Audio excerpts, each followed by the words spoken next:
Hi, I'm Adrienne Larmet. I'm a senior manager with the Baker Tilly Risk Internal Audit and Cybersecurity Practice here in Philadelphia. The goal of admissions is ultimately to attract and seat the most qualified students that we can. That's really the goal from a strategic enrollment management standpoint. Processes and controls are really important to ensure the integrity of that process.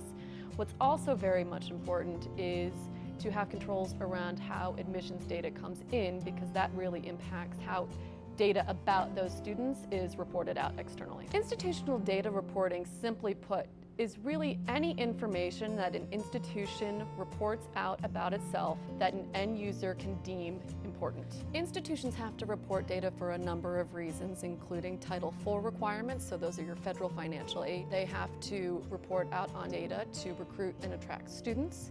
They have to report out on data to maintain their accreditation. They also have to report out on data for financing purposes. Admissions and data reported are intimately related for a couple of reasons. One, institutions collect information about potential students during the admissions process, and two, that information is pushed into institutional data processes to be reported out externally. A number of institutions have been involved in the recent admissions scandal where coaches and university administrators have allegedly taken bribes to admit potential students as recruited athletes, essentially ensuring their admissions. We see a number of institutional impacts and consequences as a result of fraud and misreporting in admissions and institutional data reporting, including reputational risks, fines and penalties, and loss of accreditation and ranking. There's several challenges as it pertains to institutional data reporting. Primarily, it's the decentralized nature of the preparation of the surveys and the reports and how they're submitted and issued. We also see inconsistent roles and responsibilities,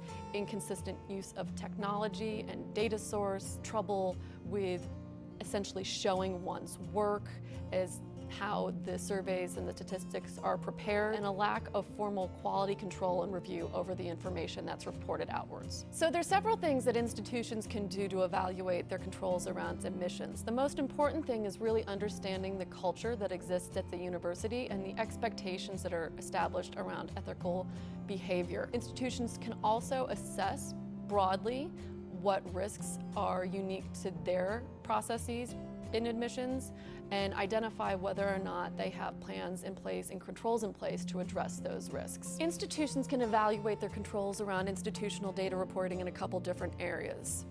Thinking really about people, process, technology. What's the organizational structure that institutions employ to report out on data? Is there a centralized structure, or is responsibility delegated to the different academic schools and units? Is that delegation of authority clearly defined and documented?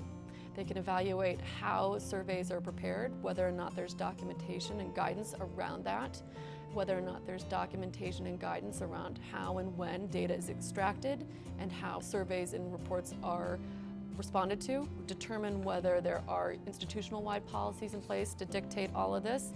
They can assess whether the institution maintains a common data dictionary, which is really important when interpreting many of the survey reports. Each survey will often use a term differently, so it's important to have a common institutional understanding of what we mean when we respond to any given term. And then testing. So institutions can test a sample of data elements reported outward and verify whether or not the controls are in place. Thank you for joining us. I'm Adrienne Larmet with Baker Tilly. Now for tomorrow.